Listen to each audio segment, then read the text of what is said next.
Hello there, YouTube. Thanks for joining us here on the Pick Six Podcast YouTube channel. If you want more of this great content, or if you're watching right now live, hit or recorded, hit the like button and make sure you hit subscribe as well to get all those updates when we go live.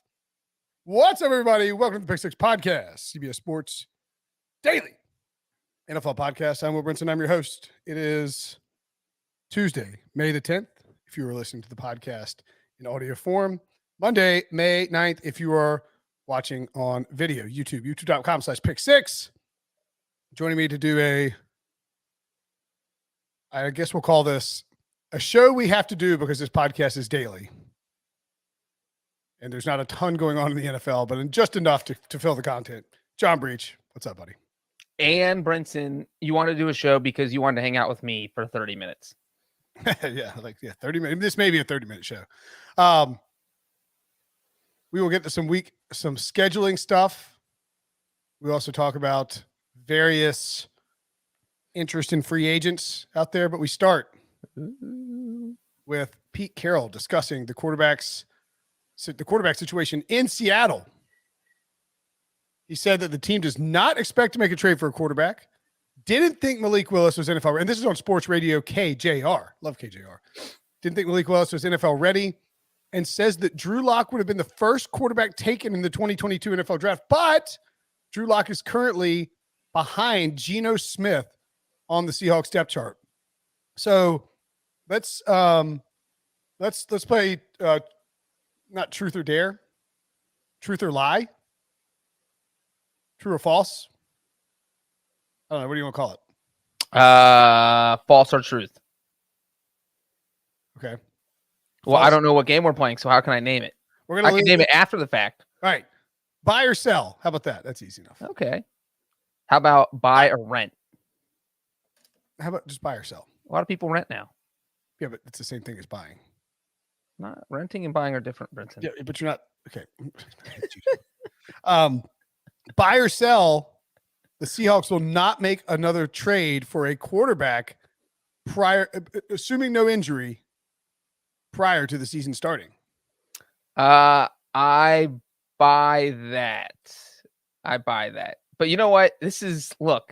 Pete Carroll has been like Mr. Semantics all offseason. He was asked at the combine if they were going to trade Russell Wilson. Well, that's not our intention. That's not not our intention. This one, he said no, but it feels like the opening was, but you know what? We might go sign someone as a free agent. You didn't ask me that. You just said, are we going to trade for someone? And I'm telling you no. So maybe Baker Mayfield gets cut, or maybe Jimmy Garoppolo gets cut, because both are possible. And then the Seahawks are like, okay, well, they're right there, and we could upgrade at quarterback, and we can sign them at our price. We don't have to pay $25 million like we would if we trade for Jimmy, or $18 million if we traded for Baker Mayfield. So I do not think they will trade for a quarterback, but I could absolutely see them sign someone if one of those guys becomes available. I think that's a great call, that they are interested in those guys. I also thought it was interesting how Baker Mayfield went on that podcast, or whatever, where he's on the couch with his dog's like passed it, dogged out. And he was asked like, all right, so where do you think you're going to go? He's like, well, I would have said Indy, but I mean, now it's obviously just going to be Seattle. And then the very next day, the Seahawks re-signed Geno Smith, sort of as hey, settle down, Baker.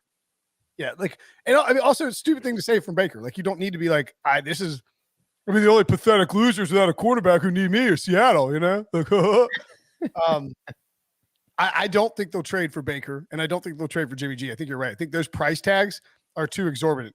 And additionally, I'm just not sure the 49ers and the Seahawks are going to execute some trade that provides the Seahawks a potential upgrade at quarterback prior to the 2022 season, because the 49ers consider themselves a playoff contender and will have to play the Seahawks twice. Now, if they end up having to cut Jimmy G for salary cap reasons, and they have less than $1 million in salary cap space, and Jimmy G would free up $25.55 million in salary cap space, if that were to happen, then I do think that it is possible the Seahawks could sign him.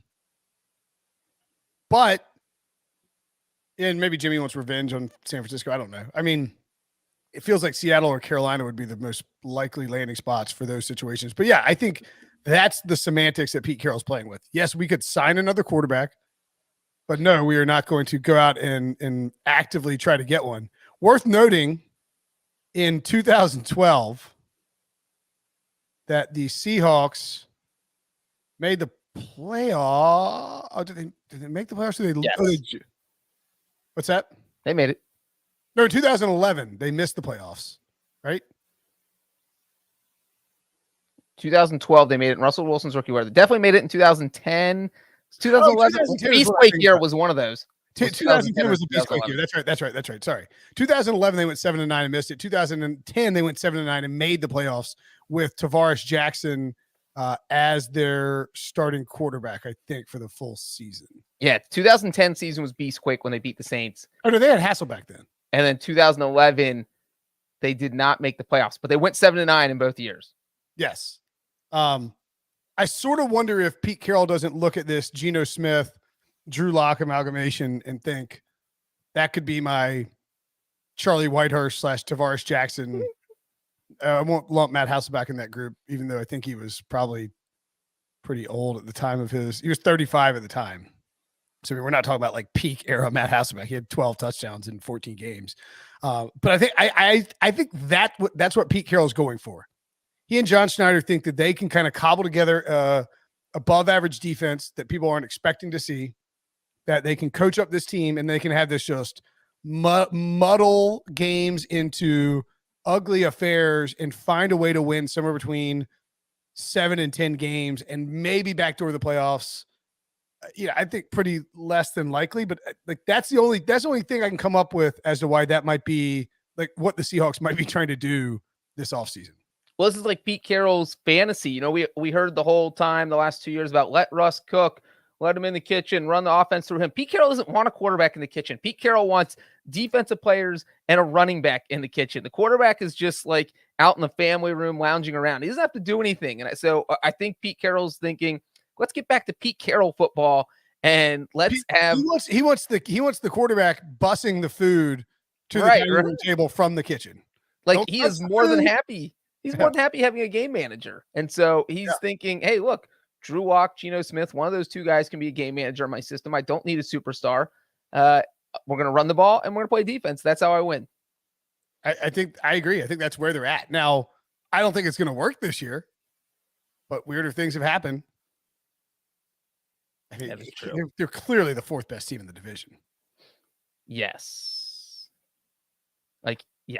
Well, I mean, it'll be interesting, like if Trey Lance ends up being the 49ers starter, how much does that drop them? Because we don't know how good Trey Lance is going to be. And then you have the 49ers and Seahawks duking it out. I feel like the 49ers still have a better roster, but then that division goes from easily the best in the NFL last year to, not even top 3. If you have Trey Lance, Murray refuses to play because he's not signed. Right. So like all of a sudden, it's like this is a bottom 5 division in football. All of a sudden, the Rams get a bye to the playoffs. Yeah. Okay. Jimmy Garoppolo rumors. You mentioned him. Cody Benjamin wrote about this a couple hours ago on Monday. Headline is Jimmy Garoppolo trade rumors, 49ers aiming to deal quarterback just before 2022 training camp per report. That is according to ESPN and Nick Wagner, who writes that the 49ers are, and I mentioned this a few minutes ago without having read this article on 999 The Fan with my pal Adam Gold. I think you've been on 999, right, with Gold? I know Wilson has. Yes, I have been on with Gold. We actually talked about he had JLC on last week to talk about his quarterback tiers. And he asked me about that. But I think the Niners are definitely going to slow play this Garoppolo thing and see if there's an injury in the offseason. They're not going to trade him to Seattle. It just doesn't work. That doesn't work. But then you got to play Jimmy twice a year. And if you miss the playoffs because Jimmy G beat you up, you feel like an idiot. So I think they're gonna try and push the decision as far as possible, and then hope you're not rooting for anybody to get hurt, but who knows what could happen? There's a number of things, whether it's retirement, trade, injury, suspension, any of those things could happen that could create a major need for another team at the quarterback position. And they might be willing to trade for Jimmy G. And if that's the case, you can get something back for him. Or worst case is you can't trade him at all, and you either one, cut him and get $25 million in cap space, or two, you just give him, say, all right, look, man, you're going to compete with Trey Lance again this year. Yeah. This is just an interesting situation because it's a little different than the Baker Mayfield one because I think that most people would agree that Deshaun Watson is an upgrade over Baker Mayfield, but we don't know that Trey Lance is an upgrade over Jimmy Garoppolo. And also the 49ers, there's no risk in holding on to him. They can cut him the day before the season start. And like you said, save $25 million. The Browns have to pay Baker Mayfield $18 million unless they trade him away. That is not the case with Jimmy Garoppolo. His salary goes off the books if they release him or trade him. So the only way they have to pay him is if they keep him on the roster. And the thing is, if you let him go to training camp, I feel like you have to give him some first team reps. You can't just give the job to Trey Lance. It has to be a QB competition because then you just look dumb if you're keeping Jimmy Garoppolo on the roster who just led you to an NFC title game, and then you're just putting him on the bench and not letting him do anything. And if you give him first team reps, then you're taking away reps from Trey Lance, who probably needs them more. And so it becomes this whole dynamic, this whole conundrum that the 49ers have put themselves in. So I think the smart thing would be to get rid of him before training camp starts. But like you said, Brent, if there's no trade partners, and then you got to wait it out and wait to see if someone gets hurt or wait to see if another team needs to upgrade a quarterback. So I think they're going to hold on to him until they're in a situation where they can get the best offer. And if not, you cut him like August 31st and say, okay, we couldn't find a trade partner. Bye. Yeah. And somebody will sign him. Like Carolina would probably jump at signing him, or maybe even Seattle would jump at signing him. Who knows? Somebody will there'll be injuries that'll pop up. By the way, the Deebo Samuel thing, I mean, kind of came and went. It's still out there. It's still an issue, I think, but that's worth noting too. Like this is not a team that is in the clear per se. Like if they got to deal with the Jimmy G stuff and they got to deal with Deebo Samuel and they don't know what Trey Lance is, like you're kind of, I don't know. It's like this team could be great or this team could be, boss, cellar dweller with the Seahawks for all we know. Well, it's funny you brought that up because Garoppolo was actually asked on a podcast before the draft, right when the Deebo stuff came out. And the person was, I don't remember which podcast it was, and I'll look it up. But Garoppolo was basically asked, what would you think of being part of a Deebo Samuel trade package? And he was like, oh, I never really thought of that. I'd love that. Yeah, so, yeah. Like, see, I think hilarious to think about. I think Deebo loves Jimmy G. Yeah. And I think Jimmy, he came out and supported him a ton last year when people were like banging the table for Trey Lance. And I wonder if part of Deebo's unhappiness is because the team is moving on from Jimmy G, who, like, you can knock him all you want. He's not an elite quarterback per se, but he delivers the ball where he's supposed to in that offense. And Deebo Samuel flourished with Jimmy G in the backfield. Yeah. I mean, 2 NFC title games in 3 years. Yeah. All right. Let's take a quick break. And when we come back, we will rank Breech's cats next. JK, Breech, I don't think you actually have any cats, do you? I do not have any cats. They ran away. Just like to talk about cats a lot. All ran away. Couldn't keep them. The Ravens are reportedly interested in Jarvis Landry. Let's go through some ideal landing spots for a couple of veteran wide receivers. We start with Landry. Do the Ravens make sense? A different team? What do you think of there, Breech? I mean, I do think the Ravens need to bring a veteran in. So whether that's Jarvis Landry or one of these other guys that we're going to name. The thing is, they have so many receivers on the team, but none of them are any good. Right.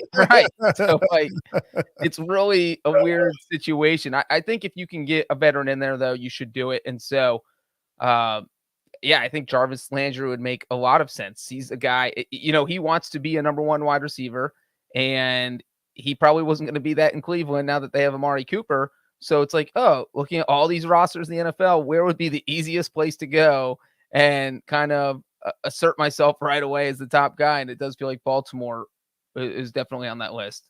I mean, Baltimore's top 3 receivers are Rashad Bateman, obviously not including Mark Andrews, but Rashad Bateman, Devin Duvernay, and James Prochet. That's not ideal. Tylan Wallace too. I really like Tylan Wallace, and I really like Prochet. But Prochet 6th-round pick in 2020, not necessarily somebody that's going to develop into a true number 1 or even a number 2. I always loved his game at SMU, and I hope it works out. We'll see. Tylan Wallace tore his ACL before the draft, like late in the season, I think, for Oklahoma State. Ended up being a 4th-round pick. He definitely has some promise. So I think there's a chance that those guys could work out. It's just, you're asking a lot for those guys to, although maybe the argument is with the way that this offense runs, you don't need to have a bunch of high priced wide receivers, although they have invested a lot of draft picks in these wide receivers. Landry would make a lot of sense. Just eat up underneath. It's like the opposite of Hollywood Brown, like a guy who just gets open underneath and gets, causes Mark Andrews to not deal with as many double teams. Yeah, I mean, I think that's a pretty good landing spot. What about Odell Beckham? Ooh, you know where I want to see Odell end up? With Packers? The Packers. Oh. Yeah, I think the Packers make the most sense. It's kind of the same thing as far as we're talking about the Ravens, and you don't know who the best receiver is on the team. The Packers are kind of the same way. Look, Christian Watson might pan out, but we don't know that. We don't know. He could end up being horrible. And so right now, you're looking at Randall Cobb. I mean, they signed Sammy Watkins. It feels like they need someone else there, and the Aaron Rodgers needs to have faith in someone. And I feel like bringing in, they pretty obviously need somebody else there. Like, it's like, I mean, they could make it work with Alan Lazard and Randall Cobb and Aaron Jones taking a ton of receiving duties, and maybe another guy steps up, a younger guy. But it's just hard to. I mean, I'm surprised there's not more panic surrounding the Packers wide receiver situation. I just feel like because they have Aaron Rodgers, that's why you don't hear as much panic. If their quarterback was Geno Smith, people are like, oh, season's over. We're not going anywhere. And it was like if Aaron Rodgers was doing what he was doing last offseason and acting like he was angry and wanted to be away from the team and unwilling to play ball, I could see that working. Landry could make sense for the Packers too, by the way. They're just an underneath guy who will probably develop a pretty quick rapport. The one issue with Beckham is we just don't know his time frame. Right. I mean, is it November earlier? I mean, you're talking about a February injury, and if it takes just 6 months, you're already into August. And I mean, I think it's pup anything. It would be stunning if he wasn't placing the pup. The physically. Well, no, right. And I'm saying if that's like a miracle recovery, would be coming back late August, and so I mean, you're looking at him missing probably the first 2 or 3 games minimum. Yeah, probably 6 games. But I mean, like if you're getting 11 games out of Odell Beckham, that's nothing to sneeze at. Get him on the same page as Rodgers, like as soon as the. And you said Jarvis Landry would be a fit with the Packers. I think any of the guys. I didn't want to mention a guy with multiple teams or give a sneak peek on who the next receiver we're going to talk about is, but I think that any of these guys would fit with the Packers or the Ravens. Yeah, Julio Jones, the next name on the list. By the way, Odell Beckham, just really quickly, Odell Beckham. I'm not sure it works with the Rams. I mean, you already have Allen Robinson, Cooper Kupp. There's only one football. Van Jefferson. I mean, the Allen Robinson signing sort of snuffed out the hope that Odell Beckham. They gave away his number. I mean, they're basically saying, bye, Odell. Thanks for that Super Bowl ring, but we're going to move on. Yeah. All right. So what about Julio Jones? I'm going to go with the obvious one. It's the one that's been talked about a lot, and it is the Colts. Sure. Look, even if you think Jones is washed up, you're going to reunite him with Matt Ryan. He had an insane career with Matt Ryan. Like those two were always on the same page. And I do feel like if anything can kind of reinvigorate him at this age, it is reuniting with the guy he spent almost 10 years with. So I like the Julio Jones and Matt Ryan combo. Plus the Colts could use some help at receiver. And, I think, again, any Jarvis Landry or Odell Beckham would be good with the Colts. But I think Julio Jones makes the most sense because also Matt Ryan's learning a new offense. And I feel like he would love to have, hey, look, there's Julio. Me and him are always on the same page. Get him. So, and you know what? Julio might have a chip on his shoulder after getting cut by the Tennessee Titans. You get to play them twice. Oh, that's true. You might get the old sort of reverse Andre Johnson factor. Right. It'd be just like, or not reverse. It'd be just like Andre Johnson. Like Andre Johnson didn't do a ton. I gotta confirm this. I'm not crazy, right? Didn't he just light up the Texans for like? No, T.Y. Hilton always used to light up the Texans. No. But Andre Johnson played 1 year. Oh, in his one Cindy and Indy. Yeah. I think. Let me see if I can find it. Hold on. I'm pretty sure he didn't do much with Indy, but he like absolutely. He had a massive game. He did, right? Am I crazy? He had a 77-yard, 2-touchdown game the first time, and a 32-yard. Yeah. What am I thinking about? The 77-yard game was the second biggest of the season, and the 2-touchdown game was the only time the whole year he had multiple touchdowns in a game for the Colts. So, I mean, it's not crazy to say. Okay. Maybe who am I thinking of? Maybe it's Steve Smith I'm thinking of, who just was like, oh boy. Like Steve Smith of the Ravens just obliterated the Panthers. There's somebody else. I'm just forgetting who it is. I'll think of it in a minute. Maybe it was him. He had that one big game anyway. Didn't do a whole lot other than that. But I mean, maybe that's the Julio Jones move. Just light up Tennessee twice, and all of a sudden, like if you're Julio Jones, you light up Tennessee twice and you beat the Titans twice with the Colts, you probably won the division. So like that in and of itself, that revenge angle might be worth signing Julio Jones to play with Matt Ryan. He and Michael Pittman are sort of similar style receivers. Just big, physical, gonna high point catch the ball, but nothing wrong with trying to put them both out there.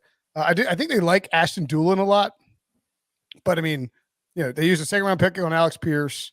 Kike Kute's there. Paris Campbell, who's the 2019 second rounder.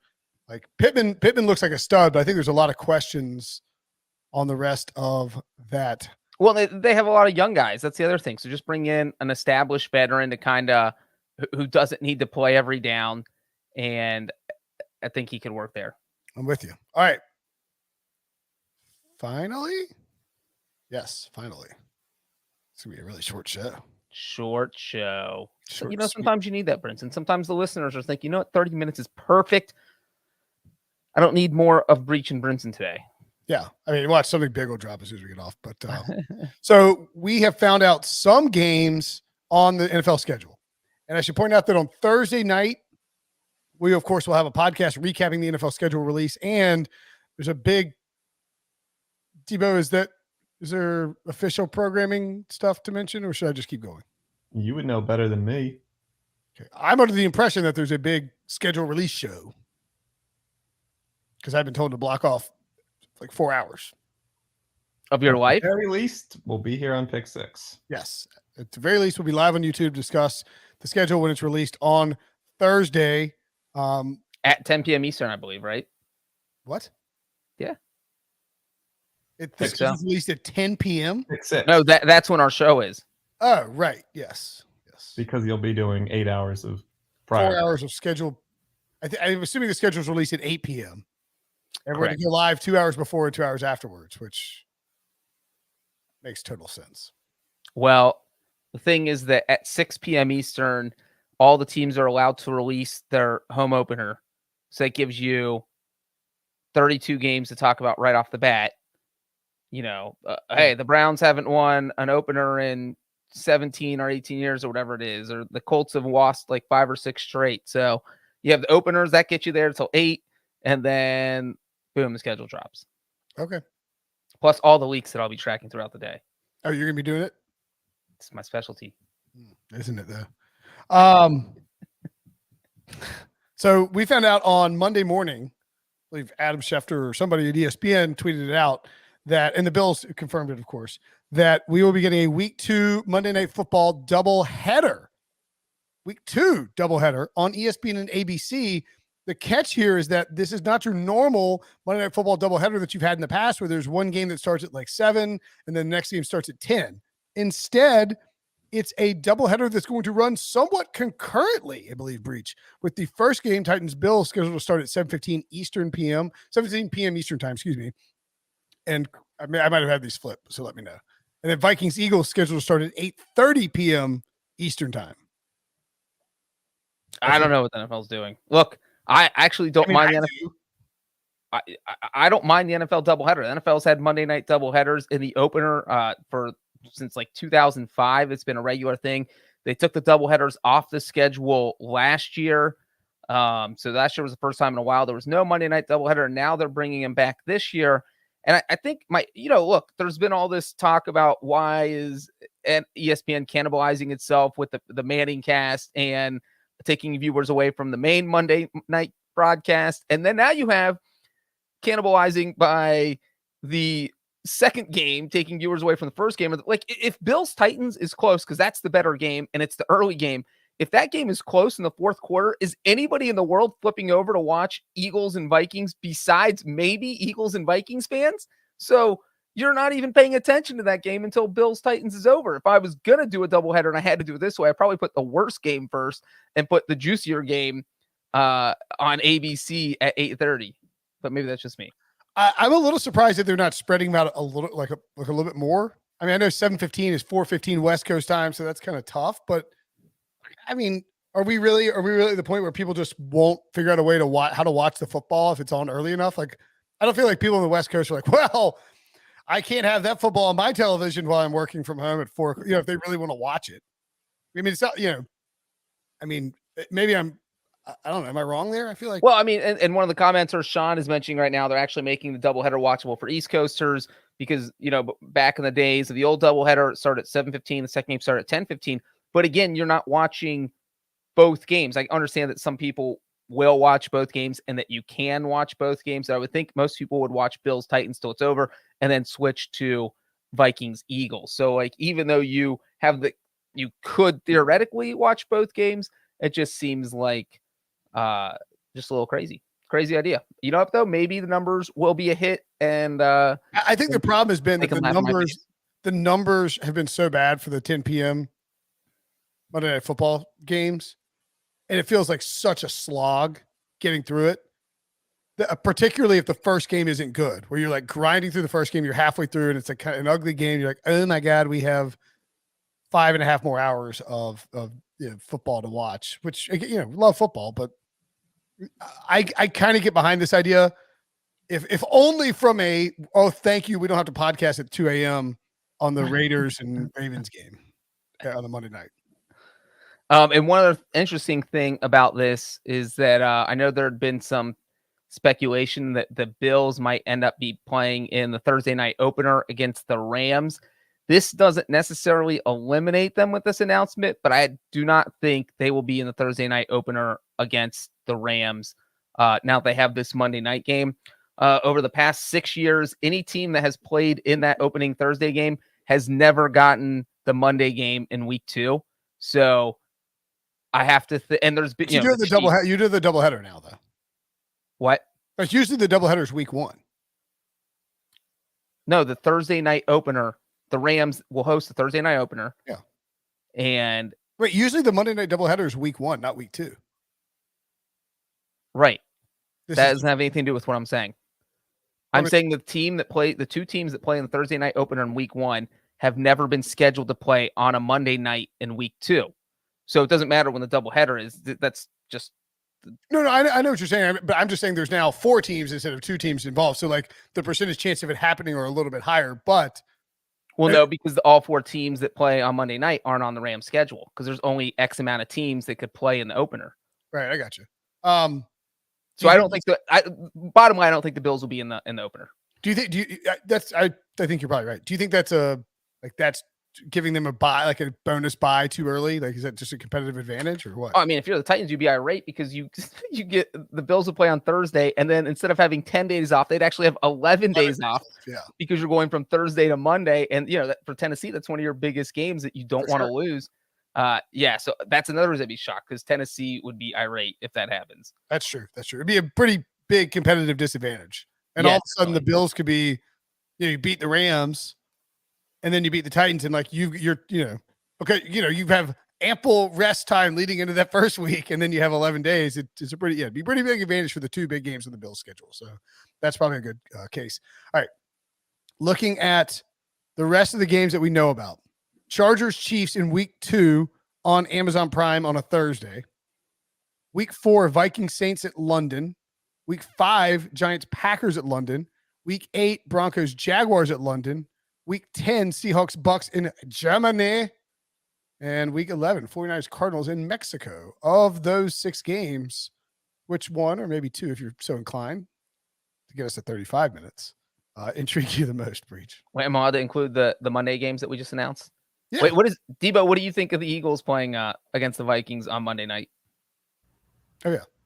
That's a big game for me since I'm leaving this podcast to solely focus on all things covered and Pat being the Vikings. Big game for No, it's good to start early in the season. I think both those teams are getting a decent amount of buzz, and see where we stand week 2. So my boy, pull up your pants, take off the bra, and be a man. That's for you, Devo. No comment. I would say my favorite game that has been announced so far is probably Chargers Chiefs. It's Thursday night, which what that is what it is, but I do like that it's in prime time, the standalone game, Justin Herbert versus Patrick Mahomes. I think it's interesting that it's the first Amazon exclusive game as part of their Thursday night package that they announced. This is the first Al Michaels Kirk Herbstreit game. Right. And so there's a fascinating dynamic there. Actually, I think a lot of fans will say, oh, we don't watch for the broadcasters, but I think it will be interesting to see how Amazon does things, whether it's their pregame show, their halftime show, how Kirk and Al Michaels kind of work together. And so not only do you have two really, really good teams playing each other, but you also have that dynamic. So I think that Thursday night game, out of the ones that have been announced so far, it definitely seems like the most interesting to me. Yeah, I think that's a good call. It's somebody in the comments too. Sean pointed out, I'm happy that the NFL is forcing good teams to play overseas now. Yeah, that's a massive difference from what they've done in the past. And not like, the Jaguars just haven't been able to get good, but they should be better. And you do have Russell Wilson against Trevor Lawrence now in week 8. Like, that's a really good London game. I mean, the crazy thing though is we still have that streak of we've never had two teams with a winning record face each other in London. And just looking at the schedule, it's still possible that streak stays alive. We don't know Vikings Saints. Who knows with the Saints with Jameis coming back? We don't know if the Giants are going to be any good. Sure, Trevor Lawrence is exciting with Trevor Lawrence versus Russell Wilson, but is Jacksonville going to have a winning record by week 8? Probably not. And one of the 49ers or Cardinals could easily have a losing record by week 11. Trey Lance versus Kyler Murray still holding out. Versus Colt McCoy, yeah. Viking Saints week 4 might be the one that gets it there. Where it's like they're both. Is it a winning record or a 500 or better record? Both teams have a winning record. Okay, so you need 3-1 from both teams to start. That seems like it's asking a lot. And we already know the Vikings have at least that game against the Eagles in week 2. So if they lose that, they can't lose. So the Giants need to somehow start 3-1 to break the record. That's you're right. Doesn't look good for these Seahawks. Bucks should be if the Seahawks are 6-4 10 weeks in, or no, I guess it'd be like 5-3, no 5-4. Pete Carroll deserves a 10-year extension. That's right. If that happens, I thought one thing that was interesting was that the Rams apparently petitioned the NFL to play the Packers in London if the alternative was going to be to play the Packers in Green Bay later in the season. They offer this, hey, look, we'll go play them in London. Just don't put us in. I mean, I think it's a good move. And the NFL didn't take them up on the offer. I know. And you could have don't want to go to London. Right. Rams Packers would have been a massive hit. Now that also you probably could get some pushback from Fox. It's like, hey. Yeah. We're not. We already lost Aikman and Buck. Those big Rams Packers. Oh, and if people are listening to this on Tuesday morning, there will already be more games announced from the schedule because CBS will be announcing a game or two on CBS Morning's morning show on Tuesday morning. Very exciting. So it's almost like they're making this maybe more of a slow drip than they had in years past. So, where it's not going to be, before they tried to keep it like buttoned up, don't let the leaks come out. Like, I think the schedule show on Thursday night is going to be, it's really more about filling in the cracks. Right. Kind of, like analyzing who has a favorite. And by the way, the NFL obviously already knows the schedule because these games are coming out. Like, the schedule is done. Everyone knows what it is at the NFL. Everyone at NFL.com and NFL Network is already working on their Thursday evening content that's going to drop. Whereas it used to be, and good for them for doing this, it used to be they would find out when we found out, basically. Right. They'd have to spin up 10 revenge games or whatever it is. Here's our favorite, da, da, da, da. And now it's like, the hay's in the barn by Wednesday evening, more than likely.